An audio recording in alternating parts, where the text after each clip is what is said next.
why do we want to run the beast? Is that what you talked to a couple of guys this week? Yeah, I think that will be a great crescendo to the podcast. I had a coach that I've met through, the website you set up for us, Right. and he was talking about running the beast. He runs it, for his youth team, and I thought it'd be really good for him to hear reasons why to run the beast offense, Yeah. and for all the other listeners out there as well. Yeah. So I guess you're wanting me to start with this, or do you want to say Yeah, no, why you want you me to go. You're start? the expert. I want you to just give us the deets. Give us all the good stuff. All right. So I've been running the beast since '94. Uh, I was running a Power I when I first started. That was my first year coaching youth football. I had wanted to install a Power I formation from which I'd ran in high school and middle school, and I kind of overcomplicated like a first year coach always does, and it really wasn't working out. I was moving in from a wing to a Power I, and the kids were looking at 8U were looking at me like, "What are you doing?" And so I got on some software, Playmaker software on an Apple way back in 94, and it either had the Yale Formation single wing thing or it was a Pop Warner single wing. I don't know, but I moved this simulation software into kind of the Beast Yale Formation package and started running simulations. And these simulations kept scoring all the time in the simulation. I'm a total geek. And I was like, "Oh, I'll try that in practice." And in practice, it was scoring touchdowns all the time. And then in games when we did it, was doing so that's how for me the beast formation uh, came about. And then I was running it, from there, and then wrote the big book in 2017, the Power Wing Beast Offense, which is actually a multiple formation offense playbook. And the thing that the Beast did for me and does every year, the Beast formation in the package in the Power Wing Beast offense, it is probably the most simple offense you can run for any team because of the way it's built and set up. And so for me, this is a package that for any team I can install no matter what talent, small line, big backs, not so great backs. It always seems to work, really. And there's not a lot of moving parts to it. So it's really good for young ages. But because I've expanded into the beast with different formations, it now becomes a more sophisticated offense and it grows and evolves with you. So as far as a kind of scheme package, it's pretty cool that it can be very simple and it can then be very sophisticated as your team grows with experience and you add more things into it. So that is schematically why it works. Because you have beast tight, which is really the Yale formation, very simple down blocking. Backs are close to the line of scrimmage, so they know who to block. Your running back just takes a snap either under or in shotgun, whichever works best for you. And it doesn't really matter so much, it doesn't really affect the formation. And there's no handoffs really on the base plays. There's maybe one handoff for a counter, but you can still run everything simply and 4 or 5 yards pound, move down the field, and most defenses don't understand how to stop it. So it's an ugly thing of beauty, and everybody hates it or used to. I mean, this 2025 was the breakout year for it. Everybody, if you haven't seen how popular, just go search on it. There's so many people for like since 2010 when I was really publicly writing about it. Not a lot of people even knew about it, until I wrote my book in 2017. And about 4 years later, 5 years later, popularity is skyrocketed. Everything you'll see a lot of my competitors like they name everything Beast now because it got so popular. And a lot of people hate it. You may hate it, but the next year you're running it. I saw we scrimmaged a team this past year that ran it and I went, "Oh my gosh, coach's beast offense is here in Centerville, Maryland." Or it's not the whole offense, it was just it was a formation, but oh my goodness, it's very popular. Yeah, and so, schematically, that's what we were talking about. I mean, it's a simple scheme. You've got really the 3 main formations, and there's a cousin I can talk about. You've got Beast Tight, which is really kind of the old Yale formation, which basically took the T and they moved their 3 backs close to the line of scrimmage, and their quarterback was either in shotgun or under center. Mhm. And then my claim to fame was I like to take old formations and spread them out and kind of change them up. So beast tight for me, I was like, well, what else can I do with this? And I'm like, well, I'm just going to go beast wide. So I take the 3 blocking backs that moved up onto the line of scrimmage. Now I just move them to where they're still together just outside the tight end in an overloaded set, which is great sweep option kind of play set there. Still can run power with whams back inside and reverses. So that opens up a lot there. And then I went beast double wide or beast spread or beast jumbo, where those 3 now that were at the tight end, you still have a wing back, but then the next guy goes 5 yards out.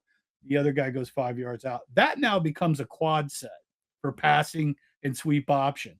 So when you're talking about simple sophistication, a lot of people, well, you can't pass out of the beast. Well, in my beast setup, you go to beast spread, you have a legitimate quad formation that you can pass to, and then you can go into an even set and have a backside split or a tight end.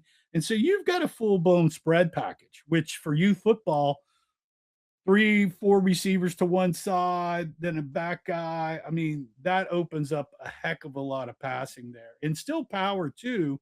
So there's that. And then you've got this cousin formation, which I call fat cake, fat cat or cake, which I can't seem to want to name so bad. But it's a variation of a single wing. You've got 2 backs now instead of 1, and then 2 blocking backs that move kind of like the beast wide tight and double wide there, which opens up a ton because you have another back in the backfield. So you get more sophisticated. We are doing some more handoffs. But those 4 formations right there for youth can get you to 10U, 11U, and just rack up a ton of points. And then if you start adding in, my book was the Power Wing Beast offense. If you started adding in the 4 other offenses that I have in that book, well, that can take you to 12U, and then if you wanna add some of my more stuff in there, you can, but yeah, it just adds so much. A lot of people, when they say, "It's the beast is only 2 plays," well, those are the 2 plays that you see are the plays we're probably running 60% of the time because nobody can stop the 2 plays, the wedge and the power.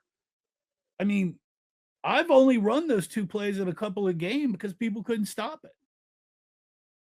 I mean, That's have well you said, coach. I like Yeah, that. yeah, so there's that. Uh, so there's some other things. You want me to keep going? Is that what Yeah, a couple more. Let's do a couple more because I think that's really good. And where can people find your material, coach? Where are we looking? Oh, yeah, coachparker.org is my main website. Beastoffense.com is kind of a beast site that you can go into and find all things beast. Definitely, you can find me on Facebook, but coachparker.org, if you really want to find kind of all of the stuff, that's where to go there. Some of the other quick things that the beast offense does, just the beast formation, is youth defenses can't handle when you put a ton of blockers at the point of attack and really fast. And so once you overload your offensive line in an unbalanced set and you put those 3 blockers right there together, you've got like 6 kids at one hole that they're trying, 3 defenders or 4, 2 on the line, 2 off the line are trying to deal with. It's hard for them to do that. The other thing is you've got leverage because you're blocking down and then coming out with the back, so you've got that down leverage there on the blocking. Uh, Other thing is we're mostly what I call jaw blocking or sab downing. So the blocking scheme is so easy to teach. And what's crazy about this jaw, or it's kind of like a gap down backer thing, is the high school coaches that I've coached with, they run jaw now because it's great for anything outside the B gap, and it's so simple to teach. So that's the other thing. Uh, the plays, because there's not a lot of movement as far as backfield action, you can install 8 plays probably in 3 days and have your offense cranking for your first scrimmage. So that's another thing that makes it simple. Let's see. A lot of people ask me, you can go under shotgun or under center. You can go shotgun center. It doesn't matter, and the plays aren't as affected that much, and you can't say that too much about other formations. So the beast, if you have a shotgun center, you definitely want to kind of do that. But if you don't, you want to go under center. I run it under center a lot, to be honest, because it's harder for the linebackers to read what the beast back is doing. You can do that. Not much going on there.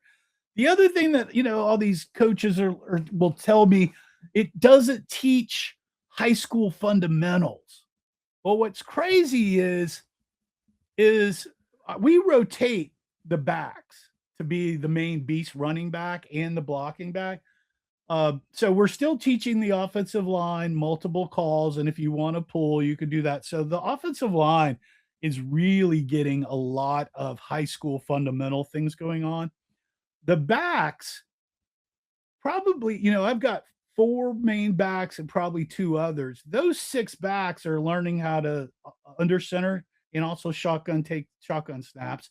They're all learning how to maybe throw the pop pass. They're all learning how to run power and wedge and sweeps. So we are, I mean, and they're learning, more importantly, right? What is the most important thing an offense can do to make sure they win? Oh, blocking and ball Blocking. security. Yeah, I heard a coach that I was consulting with, his head coach told me, or told him to tell me, that I'm wasting my backs by blocking. If Oh you'll look no. in the college stuff that we've just seen in the NFL, the receivers and backs that block for their other running backs, they actually get more than 5 yards. They usually score, or they'll get a 20-yard gain. So this Mhm. blocking thing that you think you're wasting your backs teaching the block, as a head coach, I want everybody to know how to block well. So that kind of thing is another reason the beast teaches those core fundamentals to every player that they can take into high school, not just, I'm only running one kid. That's not, there's a lot of other stuff going on there. The Because of the schemes go wider, and they move from like just pure run to sweep option to quad passing, it grows with your team. As Mhm. your quarterback gets more sophisticated, he's just not a runner anymore. He can start passing and throwing in a traditional kind of set. Uh, your practice time, a guy in the forum the other day, and I'm just talking. Ask me Go ahead, questions if coach. you This want is to. awesome. I love it. A coach asked me, who's had experience running the veer or wishbone or power eye option at, the 10U and 11U level, and, does it work or doesn't? And that gets down to practice time efficiency for a youth coach, with a lot of guys don't talk about. You know, I've only had 2 practices a week for the last 15 years. Prior to that, I had 3. So you don't have a lot of practice time. Once you start adding in option RPOs, you really need more than 2 days of practice because of your practice time efficiency. Once you add option in, I mean, option is hard for high schoolers and even college guys really to get it right. So trying to pitch and read a DN, if you're a freak and unicorn of the top 10%, you might be able to handle it. But as a defensive coach, I'm going to crush you if you're going to do that at the youth level, because Mhm. your option quarterback is going to get killed. Mhm. So, you got to look at practice time efficiency. To me, when I'm running like a spread double wing with a lot of jet and orbit motions and kind of crazy shifts, I want 3 to 4 day practices. trying to input stuff into 2 days and get that time efficiency there and a lot of reps. The Beast gives you that because it's simple, so I get a lot of reps and everybody learns. Once I move to an option or a misdirection offense with a lot of moving parts, I need another day or 2 to make sure I have all the reps. So that's a thing that coaches. The Beast is very efficient to install. It's simple, it's quick to get in, get all your plays. Once you go to more sophistication, you're eating a lot of practice time into other fundamentals like defensive special teams. And really, a lot of coaches will say, don't make sure you coach defense over offense because defense will win you championships. And a lot of guys that run these veer and option offenses for youth will have like 10 minutes of defense a week and then the rest of their time's offense, and they're getting shattered on defense, right? So make that call there. Let's see what else. It used to be where nobody ran the beast, so it was contrarian, and nobody knew how to defend it. It has got popular, and a couple of my competitors. Well, one guy who I'm friends with, and he coached in the pros. He has a big website. He's put out articles how to beat the beast defensively and how to do that. I put out a little one. You can find it. There's a little hack there. But it is hard to defend, especially if no one is in your league has ever run it well. If you come out with this thing and no one's seen it, you'll own the league probably for 2 seasons. It is more flexible and versatile than everybody thinks. Take a look at my playbook, the Power Wing Beast offense.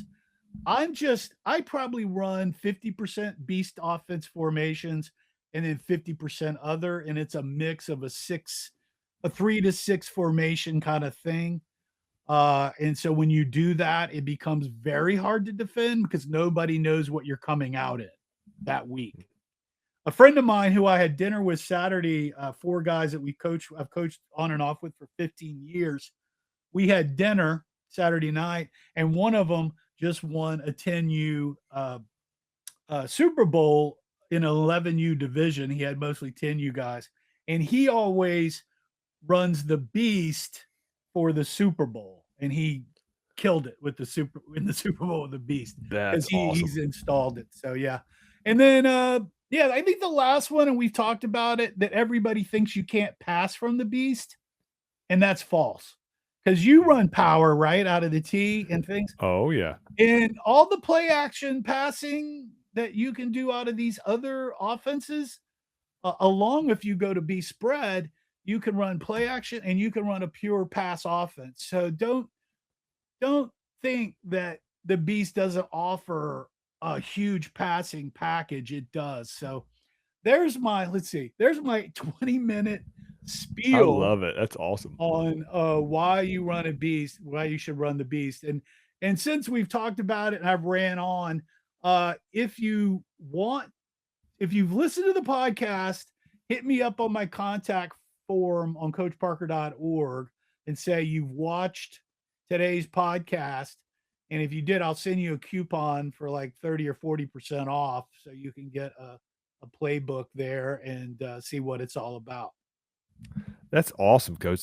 Thank you for doing that for the listeners, and I hope people reach out to you because it's awesome stuff, and you are a great coach, and you're willing to talk to people and help them install it, and that's fantastic. Yeah, love it, love it. So, hey, great podcast again. Happy New Year to everybody. Bookmark, like, subscribe. Remember to play for fun. And what is funner? Winning's funner. Absolutely. Winning is funner. All right, guys. Zach, pleasure. See you guys next time. Ciao.